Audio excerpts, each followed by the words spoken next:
It's here, folks. Swift has chosen their partners, and this will pave the road to quadrillions of dollars flowing through and using the blockchain. Now, as a quick recap for those of you who aren't familiar with Swift, it's a company, and the acronym stands for Society for Worldwide Interbank Financial Telecommunication. In other words, SWIFT for short. And their business is to standardize financial communications between banks worldwide. So when you really think about a standard for language in a country, if everyone's speaking different languages, it makes it very hard for there to be commerce at a national level because no one is speaking the same tongue. Well, the same is true for banks. Put simply, Swift offers technology for banks to safely and effectively move quadrillions of dollars yearly, otherwise known as global remittances and money transfers. This is big business and requires a lot of infrastructure and security,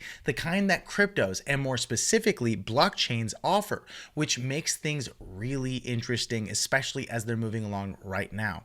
Now, when we're talking multiple quadrillions of dollars each year, it's even more so important to have security and transparency. But this type of business practice has made Swift a behemoth in the space right now. And although we don't have the 2024 yearly report yet, we do have 2023. And it's actually quite insane as they have 40,000 plus active payment routes, 11,500 institutions, and over 200 countries. On average, in their old system on Fin, they have sent 47.6 million messages daily. That means money transfers. And year over year, they're seeing consistent growth. Now, up until a little while ago, much of their infrastructure was built on a dinosaur messaging system like ISO 1522, which was their standard.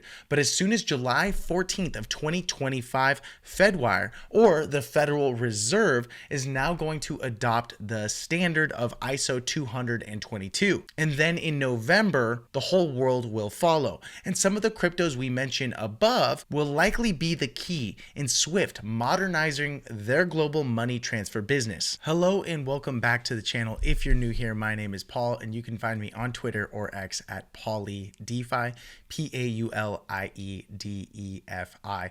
Now I know my face looks quite oily. I can assure you it's just a part of a skincare routine, trying to keep the wrinkles off before they come in. But that being said, this is pretty big news considering that the Federal Reserve is set to adopt the ISO 222 message format on July 14th of 2025. They did push the date back probably because they were not completely prepared to do it. However, after July 14th and no later than June 27th, this will be integrated, and one of the key players that performs this task better than anyone else is Swift. So imagine an area, or a world I should say, where blockchain technologies are integrated with Swift, and Swift is integrated into the entire global financial system alongside the FedWire. This is where things get really interesting because it's going to open up a whole new realm of possibilities when it comes to global remittances and money transfers. And guess what? There are some key players that we talked about. A lot of people have had conjecture or speculation that XRP and XLM would be major players in this ISO 222 standard. However, I would believe that they are more like competitors. I have yet to find any one key piece of information that is actually grounded in solid evidence that proves that XRP in particular and XLM will be integrated into Swift. If anything, they are going to likely pump when all of this comes down to fruition. So really what's happening is we have a situation like HBAR and CHAINLINK being integrated into Swift. And believe me, this is actually, although competitive, going to create for a very major boom in the price action across the board on everything from CHAINLINK to HBAR to XLM and of course XRP, because XRP is a better technology. So although you can upgrade all of these technologies over at Swift, at the end of the day, blockchain is just better. And when the Federal Reserve adopts the ISO 222 standard, this is going to be huge and a nod of approval for the technologies that are underlying. A lot of institutional players are going to want to back everything, both Swift, both HBAR, CHAINLINK, and of course their competitors. And so over the upcoming days, you might see plenty of FUD surrounding XRP because it has been confirmed, according to many key reporters and analysts, that HBAR is now outpacing XRP as Swift's choice for live bank trials. However, I really want to be clear here, they're not outpacing XRP. They're both going to perform these tasks in different manners, and some might be more efficient than others, and others might be efficient in different ways. At the end of the day, there's enough room for multiple players in the space when we're talking quadrillions of dollars being moved yearly. And so at the past World Economic Forum, here we have the CEO over at Swift explaining how their technology works, which we will dive into just shortly.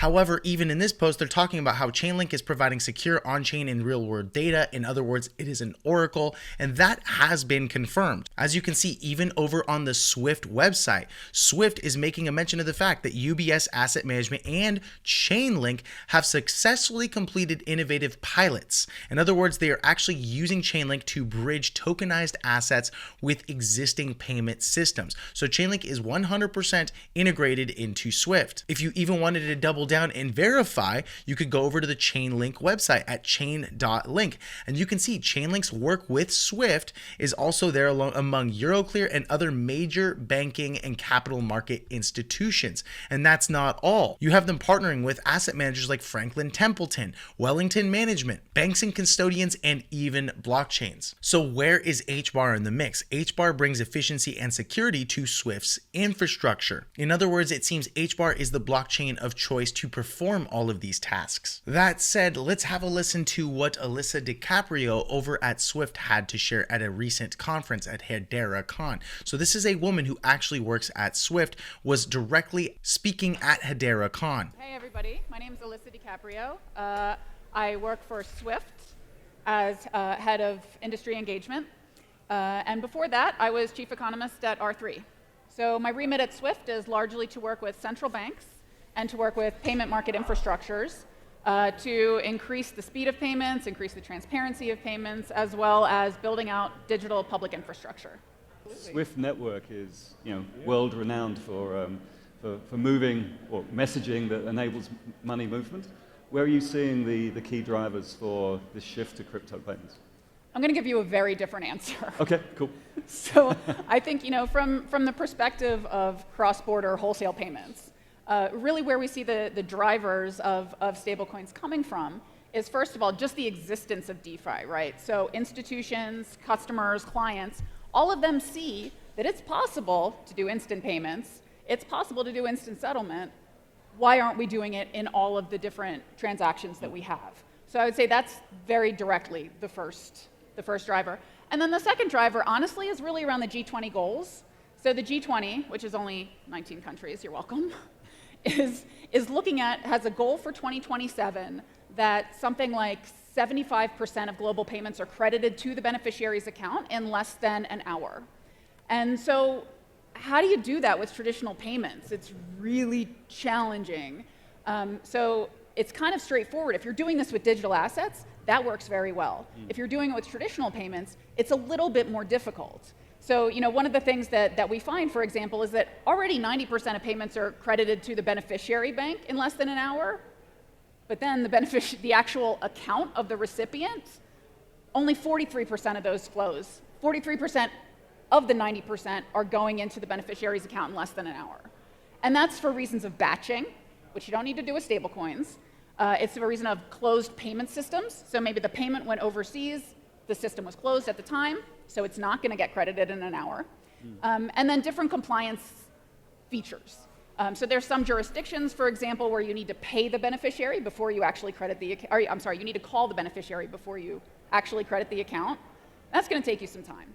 So these are the two main drivers that we see from a wholesale cross-border payments perspective. And so one of the coolest things that she shared here is the fact that stablecoins offer all sorts of solutions that even their ISO 20022 standard is going to struggle with because it's not completely on blockchain. In other words, ISO is just a universal framework for financial messaging across all types of transactions, and it can carry more data than the traditional FIN messages of the past. In other words, it's not just for interbank, but also payment, securities, trade services, and more. And if you were to compare the old fin system with the ISO 222 standard, it is far superior because it carries more data, it's universal, whereas this is very Swift specific. Fin messages are proprietary text-based, where ISO is XML based. In other words, it's extensible. You can actually provide more data and information in other realms. And ultimately, this is globally adopted. It's going to be future-proof. The entire world is going to adopt it.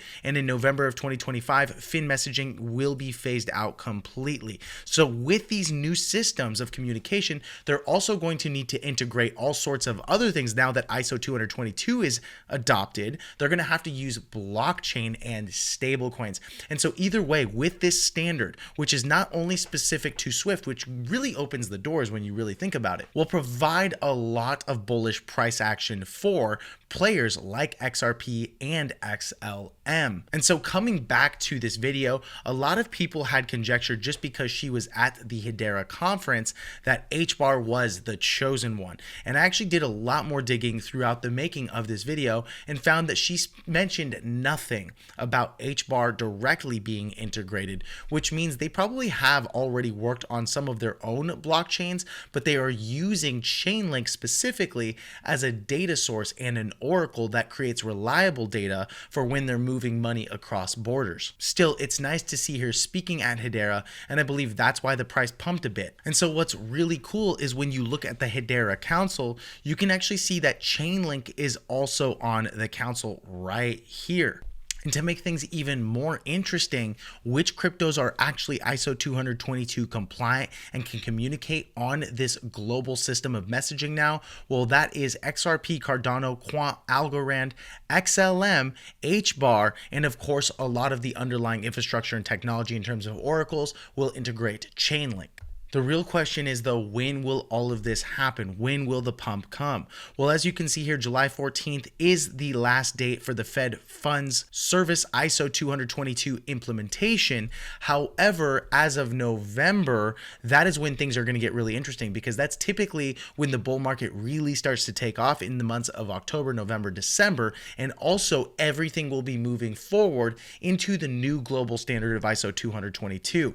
So the cryptos that are on that list are likely going to do very well, especially because these old dinosaur coins are now more of like a safety bet or a hedge against all of the other meme coins and the altcoins that severely underperform now because of scammers, because of poor management from their venture capitalists, and all sorts of other reasons. And so to end this video off, just to do a bit of technical analysis, I'm going to do it really quickly. Okay, looks like we were quite supported at the $2.04 range on XRP. However, we are going to see a lot of overhead resistance into that $2.30 range up to $2.43. I think we're going to get slammed down at least once, which means that's likely a good area to take profit if you're long or leveraging it. However, if you're buying and holding, maybe potentially taking a little off the table. Listen, this is not financial advice. For me, I'm pretty confident we're likely going to get a little bit of sell pressure here. Now, if the sell pressure is really weak into this major overhead resistance at about $2.40, then that would indicate that there is far more strength in the buyers right here. But as things stand, volume is really low, generally speaking, on virtually all exchanges, and that would include Binance, which leads me to believe this is literally just a bounce and we're likely going down just a little bit further. However, this news is likely not going to affect the market just yet, but it will likely affect the market in the long run. Now let's cover HBAR really quickly. HBAR is actually looking a bit stronger, and I think it's because of the news that we recently witnessed. We are now above the 10 and 20 EMA. However, we are also going to see a lot of overhead resistance right here at the 27-cent range up to 29 cents. Currently, we're already seeing sell pressure at 25 cents down to 24, which leads me to believe that although this bounce was quite strong, we're not going to get another breakout to a new all-time high in the near future if the market remains kind of shaky. As for XLM, it's already reaching right back into this prior range of the 10 and 20 EMA even before XRP. However, it's been severely underperforming XRP as of recently, and so I wouldn't say severely, but it's definitely been underperforming. And currently we're still in a trending environment to the downside, where we have not only a downtrend, but an overhead resistance of about 32 cents. So things are not looking too great for Stellar Lumens just yet, and I expect it to probably break down a little further with the rest of the market. And finally, let's look at CHAINLINK, which is arguably one of the slower movers, and I'll come over here to my infrastructure coins because that's where it's going to be. And as you can see here, there is more sell pressure on CHAINLINK than virtually all of the rest. So if you're looking for a better buy and hold, and for whatever reason, although CHAINLINK is actually integrated, it could also be possible that this is happening because it has a lot of sell pressure from venture capitalists and a very high rate of emission, which is something you'll also want to pay attention to and something I'll share with you here shortly. But at the end of the day, things are not looking as good for CHAINLINK, as we did see a higher high and we could potentially see a higher low. I would like to see support at the $14 range. Otherwise, it's highly likely we're dumping right back down to the $11 range. And by the way, that would be a very good buy for me. I would like to be buying these ranges. And right now, even if you're a longer term investor, let's say a 2-year period or a time frame out into the future, I think a $14 CHAINLINK is a great buy, considering this is a very strong long-term trend. But generally speaking, it is underperforming the rest. So that said, if you want to learn more about how to do technical analysis like a pro, and you want to be on those live calls that I'll be sharing only for bull runners, then head on over to bullrunners.com to check out Altcoin Pro University. Here is a 26-minute video that explains everything that you're going to get on the other side. We have so many paying members that are here because they want to learn how to maximize their earnings into the bull run. So whether you want to be on expert classes and courses, or whether you want to be on live calls getting real-time feedback, or whether you want to learn how to take advantage of DeFi yields and airdrops, or how to pick altcoins, or even get altcoin picks from our pros and experts, then head on over to bullrunners.com. We have so many success stories, and things are only getting better as the market recovers. It's highly likely that we're going to see a bull run through the end of the year into May, even with a bit of downside right now, which may be some good dip buying opportunities. But if you don't take advantage of the education and you don't take advantage of these opportunities, every single day you could be missing out on some life-changing opportunities and income. So that said, head on over to bullrunners.com to learn more. Thanks so much for watching the video, and I will see you in the next video, my friend. Goodbye.